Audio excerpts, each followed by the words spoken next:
yung naging bunga nito sa buhay nila nang naipahayag at nakita nila ang kapanganakan ni Kristo. So doon po tayo iikot.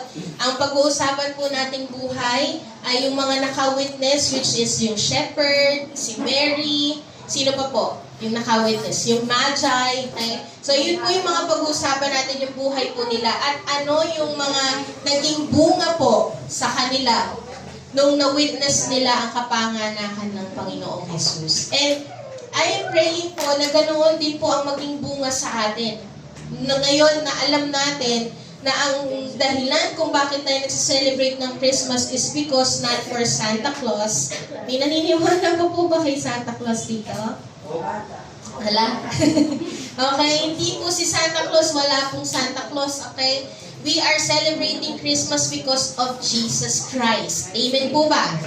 Amen. So today po, di ba kapag Christmas, ano po yung usually na culture ng mga Pinoy? May handi, may handaan. May handaan, di ba? May bigayan, tama po? And usually po, ang culture ng mga tao is gift-giving. Tama po ba? Gift-giving. And we are so excited to look inside the box, inside that gift. Okay? Ano yung gift na nasa loob? Excited tayo, yung napakaganda ng balot. Okay? And then, mas lalo tayong na-excite. Ano ba yung nasa loob? Kasi alam natin na mas maganda yung nasa loob, hindi yung box. Tama po ba? Tama po? Mas maganda yung gift na nasa loob at hindi yung box. Okay? And kagaya po ng story po dito sa Luke 2, 8-20, babasahin po natin mamaya. Yung pangyayari po sa kapanganakan ng Panginoong Jesus is a humble experience po, na siya ay pinanganak sa manger, na siya ay pinanganak sa sabsaban, okay, sa bahay po ng mga hayop. At ang kanya pong crib ay hindi po crib na maganda, kundi crib ng ano po yun, yung manger is yung kinakainan lang ng hayop, okay? So, kung titignan natin, yung paligid po ng Panginoong Jesus is not good. Hindi maganda. Pero kagaya ng gift, 'di ba? Hindi man maganda yung balot, pero what's inside of the box is much greater than the box. Tama po ba? Kaya ngayon tong umagang ito, i-unwrap natin yung gift. Hindi tayo titingin sa manger, hindi tayo titingin sa kung ano yung gabing yon, hindi tayo titingin sa kung nasaan si Kristo pinanganak. Ang titignan po natin who is the gift. Okay? We will unwrap the gift today. We will unwrap kung sino nga ba itong gift na to. Sige po, basahin po natin sa Luke 2, 8-20. Medyo mahaba po at marami po tayong mga babasahin verses. Luke 2, 8-20. Sabi po dito, "And in the same region there were shepherds out in the field, keeping watch over their flock by night. And an angel of the Lord appeared to them, and the glory of the Lord shone around them, and they were filled with great fear. And the angel said to them, 'Fear not, for behold, I bring you good news of great joy that will be for all the people. For unto you is born this day in the city of David a Savior.'" Look at the, a Savior who is Christ the Lord. Okay? "And this will be a sign for you. You will find a baby wrapped in swaddling clothes and lying in a manger." And suddenly there was with the angel a multitude of heavenly hosts, praising God and saying, "Glory to God in the highest, and on earth peace among those with whom He pleased." Sige po, tayo po ay manalangin. Panginoon, maraming salamat sa binigay mong pagkakataon sa amin na malaman, Panginoon, that you are the reason of this season, Panginoon.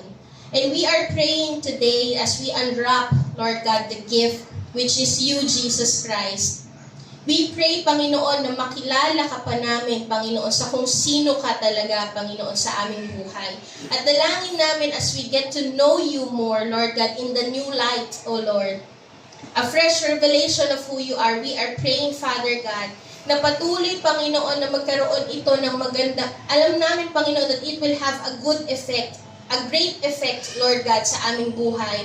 Kagaya na lamang, Pangunang, mga shepherd, Panginoon, because they get to know you, the gift of this Christmas, which is you, Jesus Christ, our King, our Lord, our Savior, our Christ. Lord, nagkaroon ng pagbabago sa kanilang buhay, Panginoon. Nagkaroon ng magandang resulta sa kanilang buhay, O Diyos. May transition na nangyari, Panginoon, sa kanilang buhay, O Diyos. And Lord, we are praying today na ganoon din po ang mangyari sa amin, that there will be a shifting, Panginoon. There will be a transition, Lord God, sa aming buhay as we dive deep, Lord God, in knowing who you are, Panginoon, as our gift in this Christmas, Lord God. Lord, we thank you and we glorify your name. We are praying, O Holy Spirit, patuloy kang kumilos sa buhay ng bawat isa, Panginoon. Alisin mo ang lahat ng distraction, Panginoon. Alisin mo ang lahat ng mga bagay na nagpapagulo, Panginoon, nagbibigay ng worries sa amin, Lord God, so that we may focus, Panginoon, in gazing upon your beauty, so that we may focus, Panginoon, sa pakikinig ng iyong mensahe, Lord God. Lord, we are praying, O Holy Spirit, ikaw po ang maghayag, ikaw po ang magbigay ng liwanag, Panginoon, sa mensahe na ipapahayag mo sa amin ngayong umagang ito. Salamat po, Panginoon. In Jesus' name we pray. Amen. So in Luke 2:8-20, we see here that the greatest gift na inintroduce po ng mga angels sa shepherd is sino po? Sino? Meron daw ipinanganak para sa kanila ng gabing iyon. At sino po yung ipinanganak na yun? Inintroduce po sa mga shepherd ay si Jesus. No? So the angel announced that to the shepherd na ipinanganak na si Jesus sa araw na to. Pero alam niyo po ba doon sa binasa po natin sa Luke 2:8 verse 11. Luke 2 verse 11. Sabi po dito, hindi lamang po nila sinabi na ipinanganak na si Jesus, pero inunwrap nila. Ipinahayag nila yung pinakadetalye ng kung sino ang gift na to. Hindi lang nila ipinakilala na andito na ang Panginoong Jesus, pero ipinahayag nila ang detalye patungkol kay Jesus. Sabi po sa Luke 2:11, sabi po niya dito, "For unto you is born this day in the city of David a Savior who is Christ the Lord." So yan po yung pag-aaralan natin. Ano nga ba o sino nga ba itong gift na to? Sino nga ba itong Jesus na to? Ano nga ba ang kaya niyang magawa sa buhay natin? Ang sabi po dito, unang-una, pag-aaralan natin, He is the Savior, He is the Christ, and He is the Lord. Okay? So, unang-una, He is the Savior. Pakisabi po, Savior. Savior. Jesus Christ, yung ipinanganak ng Christmas, na binigay na regalo po sa atin, ay ang ating daw pong Savior. Pag sinabi, ano po yung ibig sabihin ng Savior? Mamaya po pag makikita natin. Sa Luke 2 verse 9, ang sabi po dito, open po natin yung ating Bible, or yan dyan. Luke 2 verse 9, "An angel of the Lord appeared to them, and the glory of the Lord shone around them." Ano po to? Sa shepherd po to. "And they were terrified." Ang mga shepherd daw po ay natakot, may matinding pagkatakot nung nakita po nila yung glory ng Panginoon. Grabe yung matinding pagkatakot po nila. So we don't know the reason why they are terrified. Kasi hindi po ipinahayag dito. Pero one thing for sure, one of the reason that we are nasigurado tayo that we can see here is the fear of judgment before the Lord. Yun po yun, okay? Alam po ng mga Hudyo, alam nila patungkol sa Panginoon na kapag ikaw ay nakaharap sa Diyos at ikaw ay makasalanan, dahil ikaw ay makasalanan at nakaharap mo ang Panginoon, nakita mo ang kaninningan ng Diyos, ikaw ay mamamatay. There will be judgment in your life. Ganun po yun. Kaya we can see here na kaya sila natakot at may matinding pagkatakot sa buhay nila nung nakita nila ang kaninningan ng Diyos, because they know that there will be judgment before the Lord because we are sinner. Alam ng mga shepherd, nakakatakot to be before the presence of God kasi makasalanan ako eh. Paano ako makakaharap? May judgment agad, may punishment agad, mamamatay sila. Okay? Sinasabi nila, the Lord, hindi ako karapat-dapat na humarap sa kalwalhatian mo kasi I am a sinner. Makikita po natin yon, mapapatunayan po natin yon sa Isaiah 6:5. Yung mga tao po na nakaharap ang kaningningan o nakaharap ang Diyos, iisa lang po ang kanilang reaksyon. They are terrified. Natatakot sila. Eh, sa Isaiah 6:5 ang sabi po dito, and I said, woe is me, for I am lost.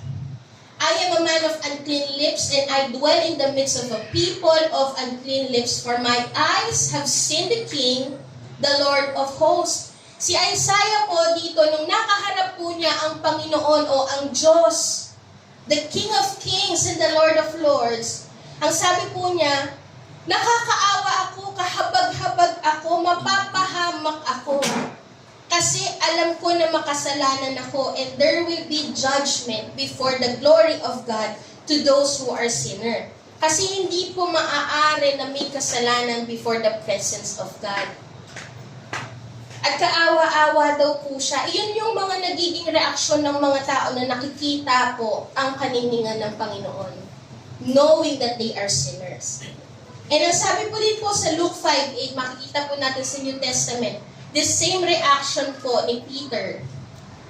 Nung nakilala po niya at nalaman po niya na si Jesus ay anak ng Diyos, na si Jesus ay Diyos. Ito po yung naging reaction po niya. Sabi po sa Luke 5:8, but when Simon Peter saw it, he fell down at Jesus' knees, saying, depart from me, for I am a sinful man, O Lord. Lord, wag kang lumapit sa akin kasi sinner ako eh. Hindi ako karapat-dapat na humarap sa iyo kasi maliwanag ka, wala kang kasalanan, glorious ka. Okay? When Peter realized that the one that he is talking to is the Son of God, there is fear and trembling kasi he know that there will be judgment before the presence of God to those who are sinners. So kung ang reality po sa buhay natin, we will be terrified. Tama po ba? Matatakot tayo na humarap sa presensya ng Diyos kasi alam natin na tayo ay makasalanan. Ito po yung sinabi ni John Piper that will give us a clear view doon sa sinasabi po natin that the people will be terrified before the presence of God because they are sinners. So si John Piper po sabi po dito, it's a natural thing for a sinner to fear. Natural daw po na matakot ka dahil ikaw ay makasalanan. Matakot ka na humarap sa presensya na malinis, sa presensya ng Diyos na walang bahid ng pagkakasala. Because you are a sinner. Sabi po niya dito, the more guilt we have, the more things we fear. Fear of being found out for some little deceit. Matatakot tayo. Hindi po ito yung sinasabi nating fear of the Lord. Iba po yun. Yung fear of the Lord is you are respecting God and you are in awe of God because you love Him. Kaya ayaw mong magkasala sa Panginoon. Pipiliin mong wag magkasala sa Panginoon kasi mahal mo ang Diyos. Okay? You are in fear of disobeying Him because you love Him. Pero dito po, because you know that you are a sinner, alam mo that there will be judgment in your life kapag humarap ka na sa presensya ng Panginoon. May takot ka, kapag ikaw ay sinner, may takot ka na mayroong kaparusahan sa akin kasi alam kong sinner ako. Okay? Ang sabi po sa Hebrews 2:14-15, there is also fear of facing judgment, fear of death. Sabi po dito sa Hebrews 2:14-15, since the children have flesh and blood, he too shared in their humanity, so that by his death he might break the power of him who holds the power of death, that is the devil, and free those who all their lives were held in slavery by their fear of death. Ang mga makasalanan po na walang relasyon sa Panginoon, ang kanila pong magiging response sa judgment ng Diyos is fear of death. May mga tao po na takot mamatay kasi hindi nila alam kung saan sila mapupunta. Kasi dalawa lang naman po yung eternity. Eternal life, which is life in heaven with God, or eternal destruction, which is life in hell, which is curse. Dalawa lang yun. Wala pong neutral. Wala pong mapupunta sa rainbow. Okay? Walang mapupunta sa ganon. Walang mapupunta sa gitna talaga. Okay? It's either eternal life or eternal destruction. And most people po, ang reaction po nila or ang kanila pong mararamdaman because they are not sure of where to go. They are not sure kung saan sila mapupunta. Ang kanila pong reaction is fear of death. Yun po yung kanilang reaction. You will have fear of death if you are not sure of your eternal destination. Sino po dito ang natatakot mamatay? Okay? Pero, matatakot tayo ngayon. Wag muna ngayon, Lord, please. Mag-aasawa pa ako eh. Okay? Pero alam niyo po ba, may mga tao na takot mamatay kasi hindi nila alam kung ano ang destiny nila after death. Because they don't know if they will go to heaven or they will go to hell. Okay? Pero ito po yung sinabi, ito yung good news. Okay, ito yung good news. Kung kanina po, we are terrified and have fear. If we are, pag haharap tayo sa glory ng Panginoon, sa presensya ng Diyos, kasi judgment and punishment ang mararanasan ng mga taong makasalanan before the presence of God. Pero ang kapanganakan po ng Panginoon ay magbibigay sa atin not fear but joy. Great joy ang sabi dito. You will have great joy. Sabi po sa Luke 2:10. And the angel said to them, fear not. Huwag kang matakot. Huwag mong ikatakot ang kamatayan. Okay? For behold, I bring you good news of great joy. Ang presensya ng Panginoon ay hindi dapat magbigay ng takot sa iyo that you will be punished, you will be judged. But the presence and the glory of the Lord must bring you great joy. Why? Bakit kaya? Because the Savior is born for you. Amen po ba? Kasi ang tagapagligtas ay ipinanganak para sa iyo. Amen? Na magtatanggal sa iyo ng takot, kundi ang ibibigay sa iyo ay kasiguraduhan na kapag ikaw ay namatay, ikaw ay mapupunta sa langit dahil sa pamamagitan ni Jesus. Amen po ba? Because of the Savior that has been born for you. Amen po? Ito po yung binigay, kaya hindi po dapat tayo matakot. Amen? Amen? Hindi na tayo matatakot na tayo ay one day one day kukunin tayo ng Panginoon. Kasi we are sure of that we will go to heaven with Jesus Christ kasi siya ang ating tagapagligtas. At pinanganak po siya para sa iyo. Amen po ba? He is the Savior that casts out fear. Ang dala po ng gift, we are unwrapping the gift. We are unwrapping the gift. And that the gift is the Savior. Hindi lang pinakilala na siya ay si Jesus, pero sinabi po sa Luke 2:11 that He is the Savior, the Christ, and the Lord. Okay? Na siya ay tagapagligtas na magbibigay ng kapayapaan sa iyo at kagalakan. Okay? Kapayapaan knowing that you will go to heaven because of this Savior. Amen? We will not experience the fear of being condemned to those people who are reconciled to God. Yung mga tao po na nagkaroon ng peace with God o nakiisa sa Panginoong Jesus, naniwala at nanampalataya sa ginawa ni Kristo sa krus ng Kalbaryo na siya ay namatay at nabuhay na magmuli at binigay mo talaga ang buong pagtitiwala mo sa ginawa niya sa krus. Those people na nakiisa, they are reconciled with God. They are having peace with God, nakiisa sa Panginoon. Sila ay yung mga tao na hindi matatakot na humarap sa presensya ng Diyos. Amen po ba? Kaya tayo pumupunta dito sa church, hindi ka natatakot to be in the presence of God because you know that you are saved. Because you have a Savior. Amen, naiintindihan po? Nakukuha po? Hindi takot ang mararamdaman natin sa presensya ng Diyos kasi alam natin na tayo ay may tagapagligtas. Amen po ba? Tayo ay may tagapagligtas na hindi judgment ang mararanasan natin, kundi ang mararanasan natin dahil tayo ay may tagapagligtas, ang mararanasan natin ay kapayapaan at great joy. Ano, kagalakan. Amen po ba? Amen? Sa Matthew 1:21, and she will bear a son, you shall call his name Jesus, for it is he who will save his people from their sins. Ang Panginoong Jesus ang mag-aalis ng pagkakasala ng tao.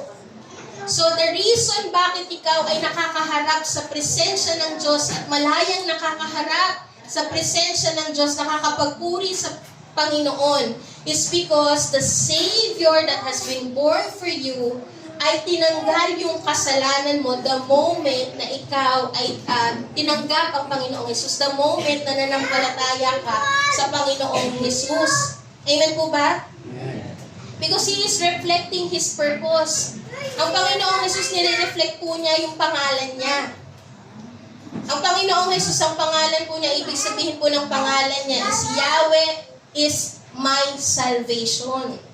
Yahweh is the Savior, or Yahweh saves. That is the name. That is the meaning of the name of Jesus. And He is reflecting His purpose. Ginagawa po niya yung purpose niya, na nililigtas po niya tayo sa ating mga kasalanan. Amen po ba? That's why you will have great joy. Amen? You will have great joy, but you will not have fear. Ngayong Pasko pong ito, hindi tayo matatakot. At kundi magkakaroon tayo ng great joy sa buhay natin. Kasi alam natin na may tagapagligtas na ipinanganak para sa iyo. Amen po ba? Amen. Ang sabi po ni C.S. Lewis, the Son of God became a man to enable men to become the sons of God. Ang anak po daw ng Diyos, which is Jesus Christ, ay nagkatawang tao para mamatay sa krus ng Kalbaryo upang nang sa ganon, tayong mga tao ay nananampalataya sa Kanya ay magiging anak ng Diyos.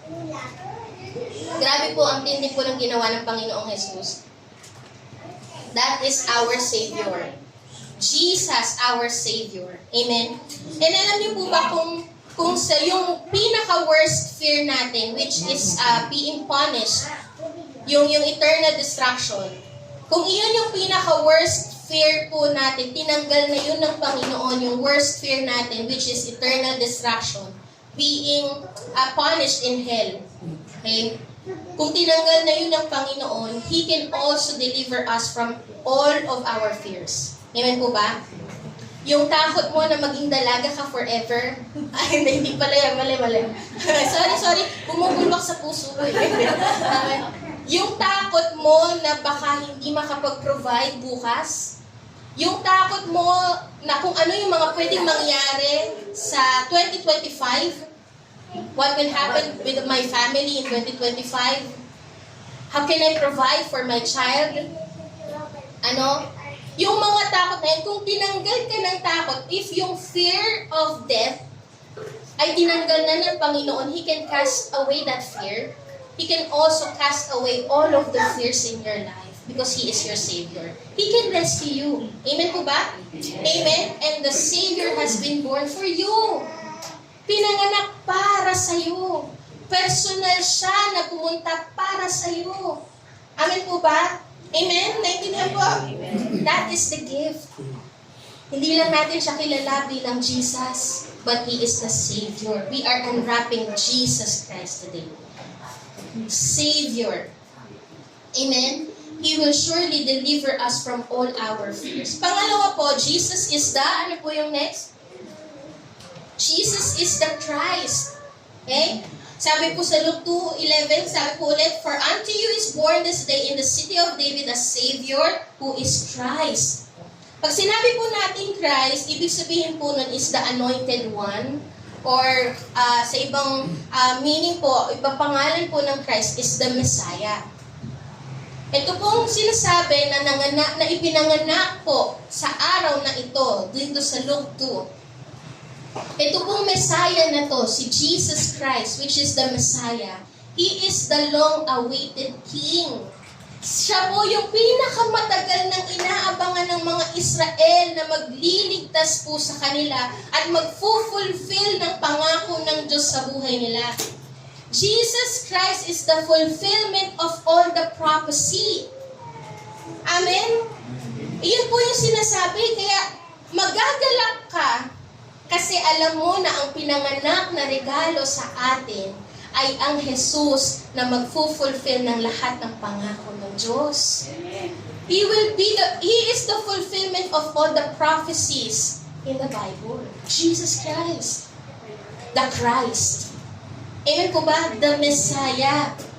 Kung papansinin din po natin, gusto lang po natin makita sa magang ito kung gaano fulfill ng Lord yung prophecy about the Messiah. Even the smallest detail na prophecy doon sa Old Testament patungkol sa Messiah na to ay finulfill ng Diyos. Okay? Dito po sa Luke 2. Yung sabi po dito, for unto you is born this day in the, next slide po yata yun, in the city of David. Nakalagay po doon, in the city of David. Ito pong city of David na to, ito po ay sa Bethlehem. Okay? Ito po ay sa Bethlehem. And prophecy po ito noong Old Testament sa Micah 5:2. Basahin po natin yung Micah 5:2. Sabi po dito, for as for you, Bethlehem Ephrata. Ito po yung pangalan ng lugar na to noong Old Testament. And naging Bethlehem po siya nung dumating yung nung New Testament. Sabi po dito, but as for you, this is the prophecy kung saan manggagaling ang Messiah. But as for you, Bethlehem Ephrata, too little to be among the clans of Judah. From you, one will go forth for me to be ruler in Israel. For from you, one will go forth. Sabi po dito, yung isa sa Bethlehem magmumula. Sa Bethlehem magmumula yung ruler ng Israel, yung maghahari sa Israel. So, noong Old Testament pa lang po, sinasabi na may coming king that will save the nation of Israel. Okay? And sa Old Testament din po, ito pa yung isang prophecy na sinabi that will, prophecy about this Messiah. Sa Isaiah 7:14, ang sabi po dito, therefore, the Lord Himself will give you a sign.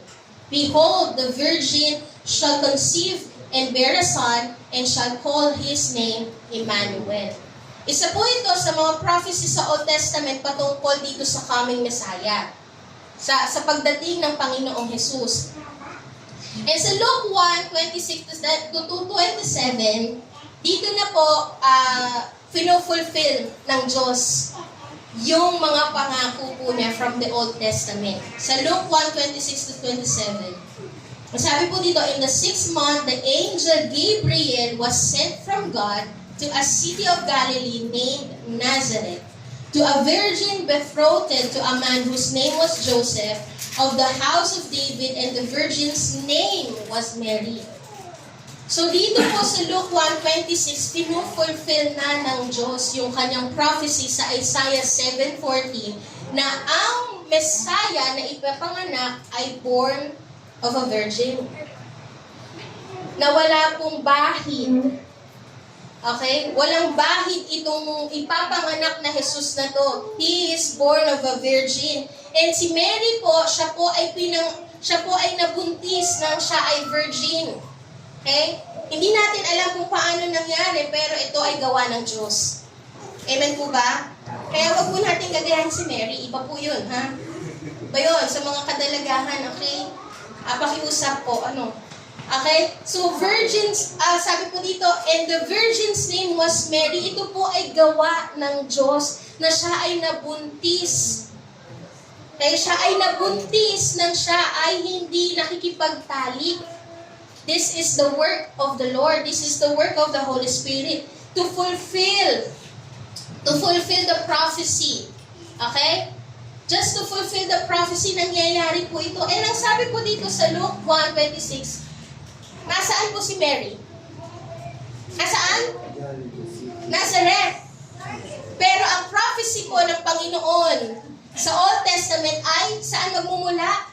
Saan ipapanganak? Saan? Sinabi natin kanina. Ano to? Quiz to? Bethlehem. Diba? So, tingnan lang po natin paano mangyayari na si Jesus ay ipapanganak sa Bethlehem kung sina Mary and Joseph ay nakatira na sa Nazareth. Paano? Mangyayari pa ba? Nagkakaroon po ba tayo ng pag-iisip na gano'n? Na Lord, ito ang pinangako mo, pero iba yung nangyayari sa pinangako mo. Mangyayari mo kaya? Pero pagdating po sa Luke 2, grabe nakaka-amaze po si Lord.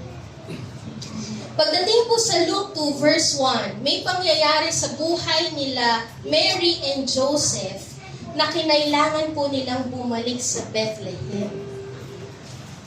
Kinailangan talaga nilang bumalik sa Bethlehem. Bakit? Ano yung dahilan kung bakit nila kailangan bumalik sa Bethlehem? In Luke 2:1, ipapakita lang po natin kung gaano tumutupad ng pangako ang Diyos. Because Jesus is the fulfillment of all the prophecy of God. Okay? Sa Luke 2:1, in those days, a decree went out from Caesar Augustus that all the world should be registered. Meron pong ginawa ang governor sa bansang Israel, which is si Augustus, na kailangan mong magrehistro. At ang pagrerehistro po nila ay dapat po doon sa sarili nilang bayan. Kaya po, napilitan po si Mary and si Joseph to go back to their hometown, which is Bethlehem. Sabi po sa Luke 2:4-6, parang hindi na mangyayari kasi nakatira sila sa Nazareth, no? Pero nakaka-amaze kung paano ni-line up ng Lord, in-orchestrate ng Lord just to fulfill the prophecy of the Lord. Amen po ba? Nakikita niyo po, nakaka-amaze, ano? Sa Luke 2:4-6, sabi po dito, and Joseph also went up from Galilee, from the town of Nazareth to Judea, to the city of David, which is called Bethlehem. Bumalik sila sa Bethlehem, not knowing na si Mary ay dun aabutan sa panganganak. Kaya sabi po dito, because he was one of the house of the lineage of David to be registered with Mary, his betrothed, who was with child. And while they were there, the time came for her to give birth. Coincidence? Coincidence? No. It is the Lord who orchestrated everything just to fulfill the prophecy. And Jesus Christ is the fulfillment of the prophecy of God. Jesus Christ, the Messiah, na kung nangako ang Panginoon, matutupad. Amen po ba? Amen. Doon sa pangalan ng Panginoong Jesus that He is the Messiah, He is the long-awaited King. At na-fulfill yung pagdating ng long-awaited King na to, even in the smallest detail. Even in the smallest detail na sinabi doon sa prophecy that He will be born in Bethlehem, that He will be born of a virgin, nangyari lahat. Hindi mo alam kung paano, pero nangyari. So, ibig sabihin po, itong regalo na ipinanganak po pinanganak para sa atin, na si Kristo, the Messiah, is the one who will fulfill all of the promises of the Lord in your life. Amen po ba? Amen? Grabe, no? Kaka-amaze ang Panginoon. Kaya nga po ang sinabi ni Paul sa Corinthians, all of the promises of God is yes and amen. Hindi po natatapos doon. Hindi po natatapos na yes and amen, pero may kasunod doon, in Christ Jesus. Jesus Christ is the fulfillment of all the prophecies of God. Na kapag ikaw ay na kay Kristo, siguradong matutupad ang pangako ng Diyos sa iyo. Amen po ba? Amen? Grabe, no? May kasiguradong na itong long-awaited king na to ay nangyari, na prophecy, natupad. So, ibig sabihin, tapat ang Diyos, natutupad din sa pangako sa buhay mo. Kasi sigurado ka dahil na kay Kristo ka. Amen? Ang unang Pasko is a sign that what God has promised came true. Amen? So it also means that everything else in the Bible is true. Lahat ng pinangako, lahat ng sinabi ng Panginoon ay magaganap at mangyayari. Amen po ba? Kaya po, ang kapanganakan po ng Panginoon will give us peace and great joy, security, because we know that the God that we are serving is the fulfiller of all the prophecy. Amen? Siya po ang fulfiller ng mga pangako. Amen? Siya ang nangako na hindi napapako. Tama po ba? Naririnig po natin yun at tunay po yun sa Diyos. Siya ang nangako na hindi napapako. Amen? Amen po ba? Amen. Hallelujah. Panghuli po, Jesus is the Lord. Jesus is the Lord. Pag sinabi po natin Lord, He is the King. Okay? Pag sinabi natin Lord, meron po siyang kingdom na gino-govern. And ang sinabi po sa Bible that the kingdom come in our life. Ang kaharian po ng Diyos ay nasa atin. So meaning to say, ang gino-govern ng Panginoon ay ang buhay natin. Okay? So when we speak of Jesus as the Lord of our life, He must govern our life. He is the ruler of our life. He is sovereign, which means He takes control. He takes control of our life. Iyon po yung dapat na nangyayari sa buhay natin. When we receive Jesus Christ as our Savior, we are receiving Him also as our Lord. Hindi po pwedeng Savior lang, okay? Tapos ayaw mo siyang Lord. Kasi kapag sinabi mong Lord, susundin mo ang mga pinag-uutos niya. Gagawin mo kung ano ang nais niya. Okay? So, dapat Savior and Lord, parang coin, hindi ka pipili ng anong side. Pag tinanggap mo yung coin, dalawang side. Jesus is our Savior and Lord, not Savior or Lord. Okay? So, we must receive Him as our Lord. Jesus is Lord. The gift na nangyari sa Christmas na pinanganak is not just our Savior who will rescue us from of all the trouble, who will rescue us from hell, but He is the Lord na dapat nating sinasamba. Siya ay Diyos na dapat nating sinusunod. Amen po ba? Amen? And alam niyo po, kapag may mahusay na namumuno sa isang bansa, di ba, kapag mahusay ang namumuno sa isang bansa, ang effect po ng rulership niya is peace and joy. Tama po ba?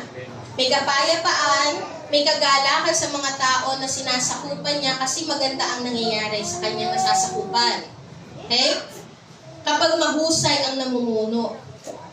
At makakaranas lamang po, kaya ang mga makakaranas lang po ng magandang governance ng isang namumuno ay yung tao na under sa kanyang kaharian. For example, si Vico Soto. Dito na lang muna tayo sa Pinas.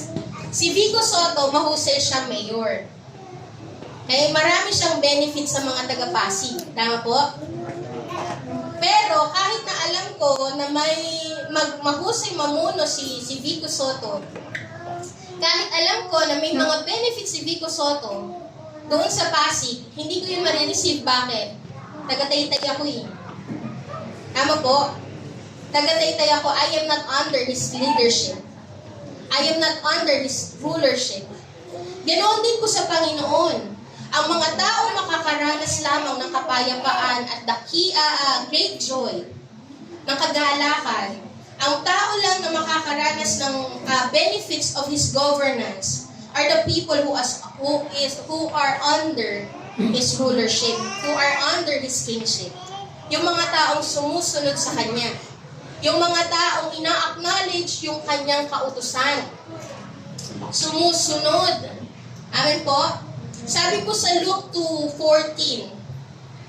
Sa Luke 2:14, Glory to God in the highest and on earth, peace among those with whom He is pleased. Ang kapayapaan po ay nakaatang lang sa mga tao na siya ay nalulugod. At ang mga taong kinalulugdan niya ay ang mga taong under sa kingship niya. Kasi ang taong wala sa kasakupan ng Panginoon, wala sa governance ng Panginoon, ang mararanasan niya ay kasiraan.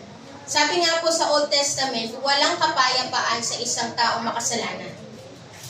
Sa Old Testament, walang kapayapaan sa isang taong makasalanan. And tayo na nag-under ng Lordship ng Panginoon, na sumusunod sa kautusan niya, tayo ay makakaranas ng kapayapaan kasi ang kautusan niya ay nagdadala sa magandang buhay. Tama po ba? Sa abundant life. The people who will have peace are the people who make Jesus as their Lord and Savior. Mangyayari ang benefit natin, ang benefit ng Diyos sa governance niya kung ikaw ay nagpapasa. Tama po ba? Kung ikaw ay nagpapasa, if you make Him the Lord of your life. Kasi many people only like the idea that Jesus is the Savior. Na mailigtas lang ako sa hell, tapos ako nang bahala sa buhay ko. Hindi po ganoon ang dahilan kung bakit nanganak ang Panginoong Jesus.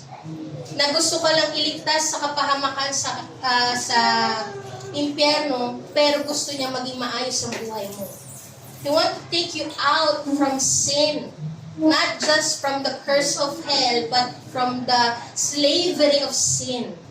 Amen po ba? Kaya you need to make Him your Lord. You need to make Him your Lord. And the benefit of being under His kingship. Sige po, kayo na yung call the worship team. Ang benefit po of being under His kingship is this. He has the power to defeat our oppressor. Yun po yung unang dahilan, yun po yung unang benefit na mararanasan natin if we are under the lordship or the kingship of Jesus Christ.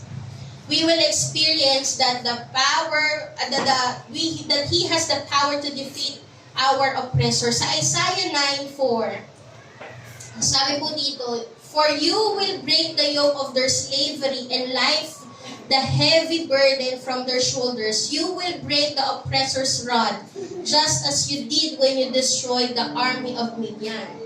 Ito po yung ginagawa ng Diyos sa mga taong nakasakop sa kanyang sa kanyang rulership. So 1 John 3:8, ang sabi din po dito, "Whoever makes a practice of sinning is of the devil.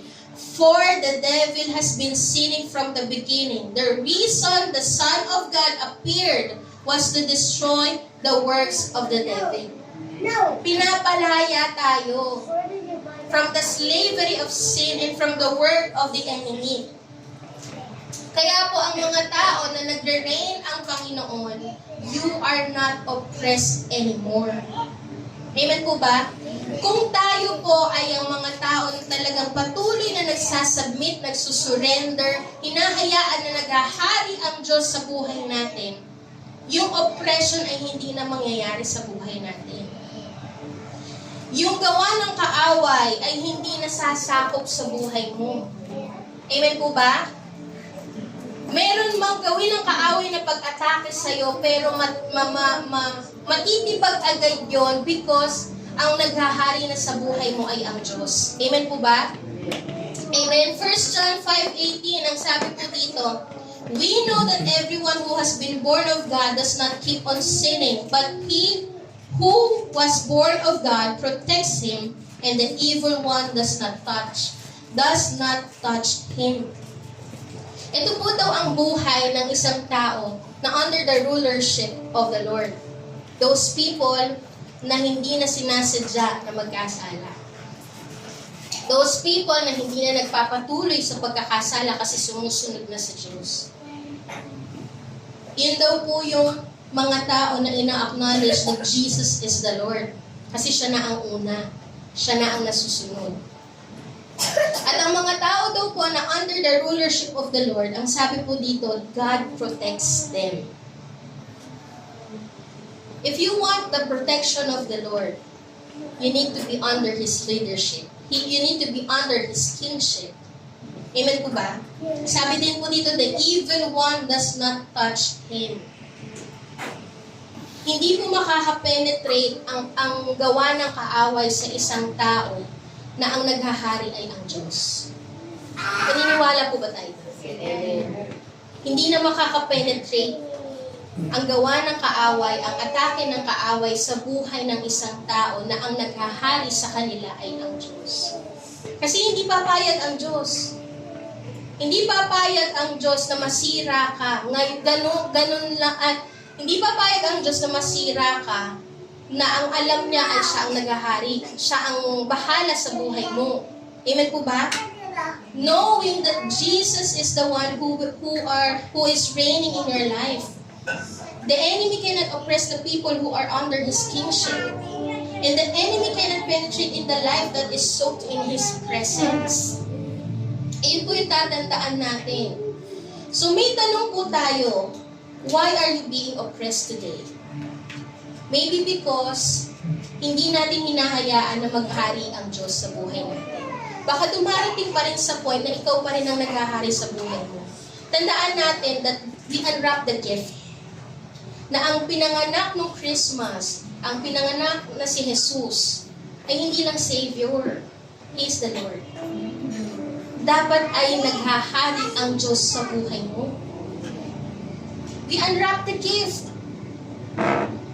Binabahagi natin ngayon sino nga ba ang Panginoong Jesus. Kasi kapag ang thinking natin, ang nireceive natin ay si Jesus bilang tagapagligtas lang, you will have another Jesus in your life. Hindi ganun si Jesus. Ang gusto niya, siya ang naghahari sa buhay mo. Amen po ba? Hindi lang siya tagapagligtas, pero dapat siya ang naghahari. So let's evaluate ourselves. Bakit parang na-o-oppress ka pa ng kaaway? Maybe because the Lord is not reigning over you. You are not under the leadership. You are not under passive, you are in taytay.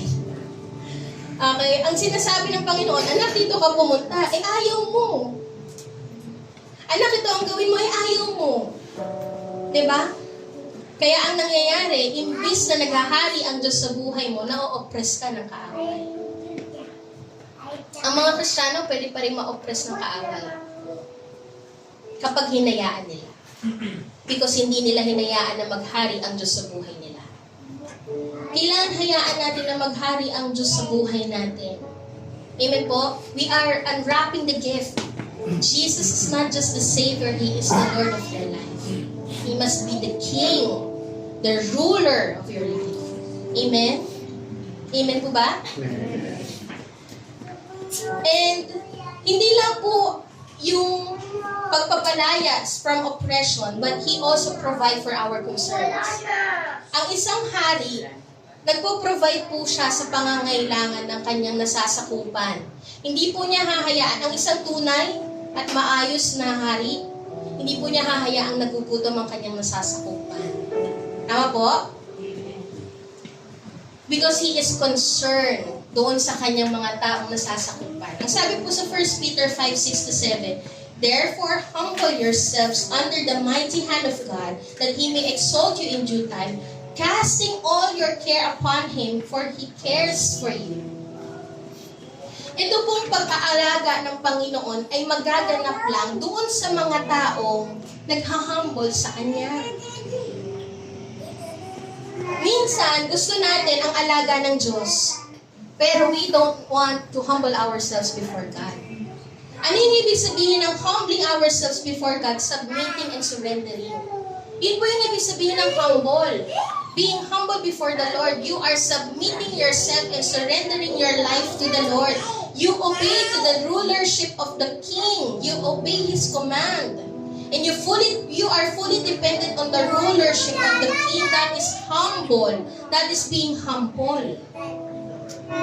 At mararanasan po natin ang pag-aalaga ng Diyos if first you are humbling yourselves before God. Nakakalimutan natin yung first part. Gusto lang natin pag-aalaga, pero nakakalimutan natin yung parte natin na kailangan mong magpasako sa lordship at kingship ng Panginoon. So when you submit yourself to the Lord, that's the time that you will experience the hand of the Lord. That's the time that you will experience na alisin ng Diyos yung mga burden mo. That's the time na alisin ng Diyos yung mga weight of your concerns in life. That's the time na mararanasan mo ang pag-aalaga ng isang shepherd.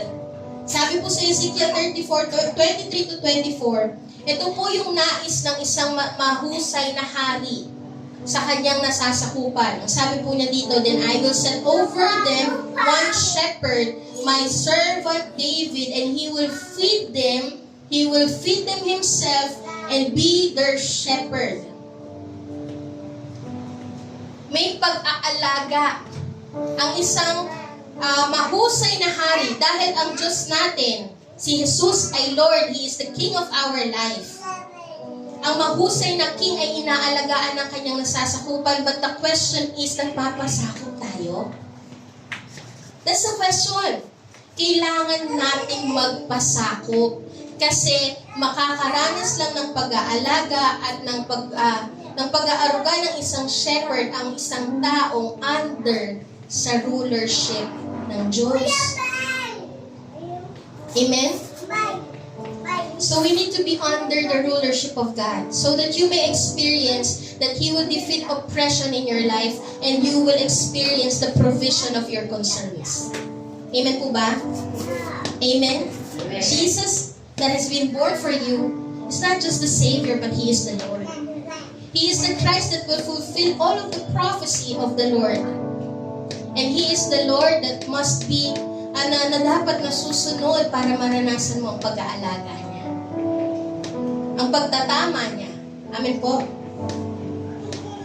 Pwede po ba tayong tumayo lahat?